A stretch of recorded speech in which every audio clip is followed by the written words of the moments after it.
Hello my YouTube family. Summer వచ్చేసింది, మస్తు ఎండలు కొడుతున్నాయి. దానివల్ల మీ ఫేస్ డల్ అయిపోయి ట్యాన్ అవుతుందా? దానికి నేను ఒక మంచి చిట్కా చెప్తాను, మీరు కూడా ఫాలో అయిపోండి. ఒక బౌల్ తీసుకొని కొంచెం పాలు, కొంచెం బియ్యం పిండి ప్లస్ కొంచెం పసుపు, ఇవి మూడు బాగా మిక్స్ చేసుకోండి.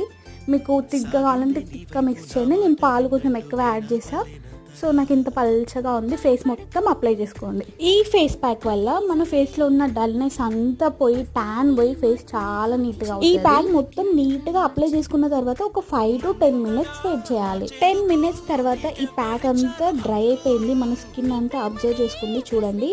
సో ఇట్లా అయిపోయిన తర్వాత మనం నీట్గా ఫేస్ వాష్ చేసుకుందాం. ఇప్పుడు రిజల్ట్ చూద్దామా? చూసేయండి ఎంత క్లియర్గా అయిందో. ఫేస్ ట్యాన్ మొత్తం పోయింది, చాలా క్లియర్గా ఉంది స్కిన్ అయితే. ఇలా అంటే రిజల్ట్ రావాలి అంటే మనం రెగ్యులర్గా యూస్ చేస్తూ ఉండాలి. ఇలాంటి టిప్స్ కావాలంటే please do subscribe. Bye guys.